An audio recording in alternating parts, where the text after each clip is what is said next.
फिर सामने आई है। कई दफे पहले भी हुआ, अरविंद केजरीवाल पर हमले किए गए।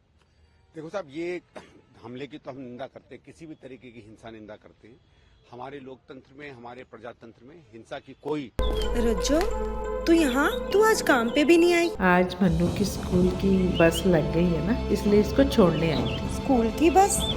पर तेरा मनु तो सरकारी स्कूल में पढ़ता है ना? हाँ जी दीदी, अब सरकारी स्कूलों में 200 बसें चल पड़ेंगी, जिसका फायदा मेरे मन्नू जैसे 10,000 बच्चों को होगा। सरकारी स्कूलों नू भी बहुत शानदार बसां असीं देवांगे। पहले बैच वास्ते 20,000 बच्चे दा असीं प्रबंध कर रहे हैं। जगह नहीं है। मैं बस आशा करूंगा कि पुलिस इन्वेस्टिगेट करे कि इसके पीछे क्या है, क्या नहीं है, और तभी पता चलेगा किस तरीके का हमला है। लेकिन चूंकि जो हमलावर आम आदमी पार्टी बता रही है, उसमें से 2 लड़के हॉस्पिटलाइज रेडी हार्डिंग में हैं, जहां बीजेपी उम्मीदवार कह रहे हैं कि हम देखने जाएंगे उसे। नहीं, अगर ऐसा कुछ है, देखिए इंजर कैसे हुए हैं, क्या हुए, ये तो पता करना पड़ेगा। लेकिन हिंसा का जवाब हिंसा नहीं होता। अगर किसी ने आपको मारा है, उसको पुलिस के हवाले करिए। हम लोग राजनीति में हैं, हम लोगों को सभ्यता से रहना चाहिए। क्या इंसिडेंट है, क्योंकि इसे मुझे जानकारी नहीं है, लेकिन जो लोग चोट भी लगी है, मैं उनके प्रति अपनी संवेदना व्यक्त करता हूं। लेकिन सबसे कहूंगा, चुनाव है, चुनाव की, वोट की, इसकी एक प्रतिद्वंद्विता है। ये कोई दुश्मनी नहीं है, ये कोई लड़ाई नहीं है, इसमें हिंसा नहीं होनी चाहिए। बीजेपी ने कहा है कि चुनाव हारने के डर से अरविंद केजरीवाल इतना हताश है और इतना बौखला गया है कि लोगों पे गाड़ी चढ़ा रहा है।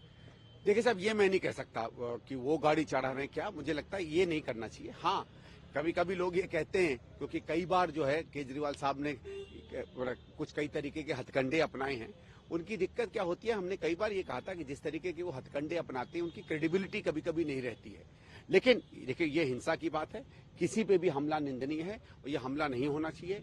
मैं आशा करूंगा पुलिस उन्हें और ज्यादा इसके बाद सुरक्षा देगी। आम आदमी पार्टी आरोप लगा रही है कि बीजेपी ने हमला करवाया है। अब ये भी है साहब, अब आपको क्या पता, किसी को क्या पता। यही मैं कह रहा हूँ, दोनों पार्टियों की दिक्कत क्या है कि मुद्दों की बात नहीं है, कोई बहाना मिल जाए बस उसको लेके चुनाव में कूदते फिरो, क्योंकि दोनों को वोट नहीं मिल रहा। ये ऐसी है।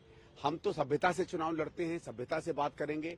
हम तीखापन और पैनापन अपनी आलोचना में करेंगे, हम गर्व से बात करेंगे। तो शब्द हमारे हथियार हैं, विचार हमारा हथियार है, पत्थर और एक दूसरे पे आरोप लगाना हमारा हथियार नहीं है। आपको लगता है लोगों में नाराजगी है, गुस्सा है?